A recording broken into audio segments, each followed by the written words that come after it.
السلام علیکم ناظرین، آپ کا ہوسٹ آپ کا دوست احسان نارجو لیٹس سی پاکستان میں آپ کو خوش آمدید کرتا ہوں۔ امید کرتا ہوں کہ آپ خیریت سے ہوں گے۔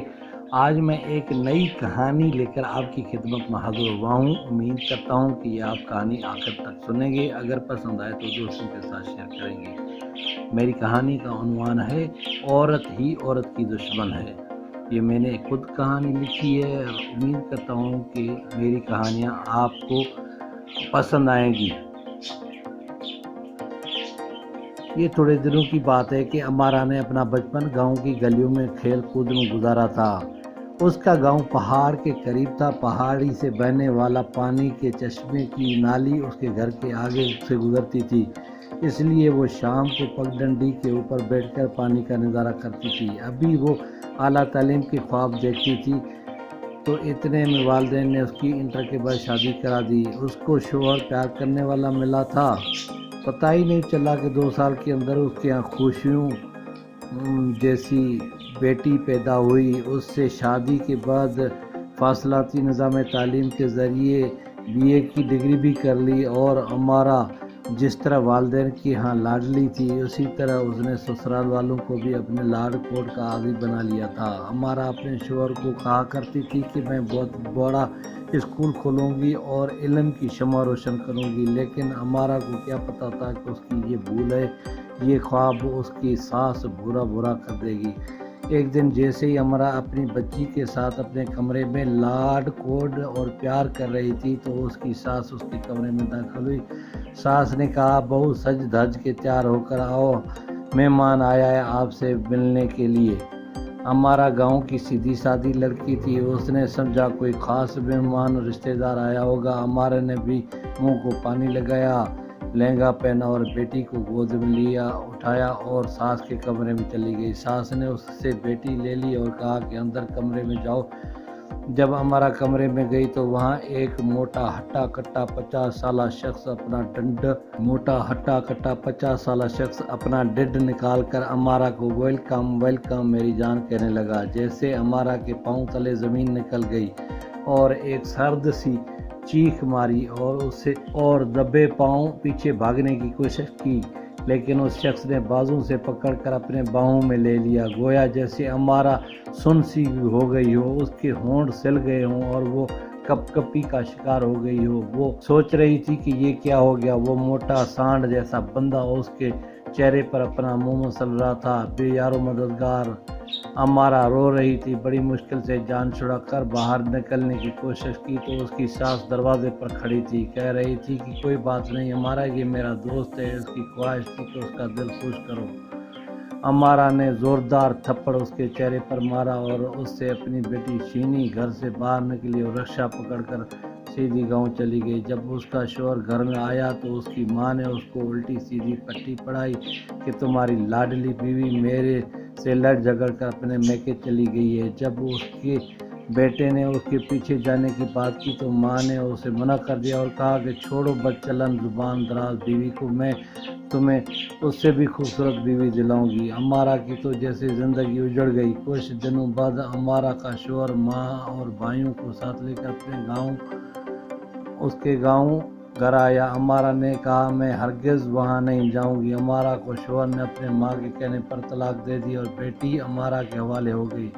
امارا کو کچھ سمجھ نہیں آ رہا تھا کہ اب کیا کروں۔ کچھ دنوں کی سوچ بچار کے بعد امارا نے اسکول کھولنے کا فیصلہ کیا۔ گاؤں میں سرکاری اسکول تو تھا لیکن ٹیچر پڑھاتے کب تھے، صرف مال مفت، دل بیرم تنخواہ کا بوجھ تھے۔ امارا نے جب اسکول کھولا تو پورے گاؤں میں بلے بلے ہو گئی۔ ایک NGO نے ان کو پلاٹ اور بلڈنگ بنا کر دی۔ اس کی بیٹی بھی بڑی شاندار تعلیم حاصل کر رہی تھی۔ پورے گاؤں میں امارا کا چرچا تھا۔ اڑوس پڑوس کی پڑھی لکھی لڑکیاں بھی روزگار سے لگ گئیں اور وہ گاؤں جو تعلیم میں پیچھے تھا، اب اس گاؤں کے تعلیم کی دھوم مچی ہوئی تھی۔ ایک دن جیسے ہی امارا اپنے اسکول کے لیے نئے ٹیچر کے انٹرویو کر رہی تھی تو اس کی ملاقات رافیل سے ہوئی۔ رافیل نے بتایا کہ فلاں موضع میں جو اسکول ہے اس میں 3 سال ٹیچنگ کی ہے۔ رافیل چالاک تھی، اس نے امارا کو اپنی باتوں میں لگا لیا اور یوں رافیل جو ٹیچر بننے آئی تھی وہ وائس پرنسپل بھی بن گئی اور امارا کی سہیلیں بھی۔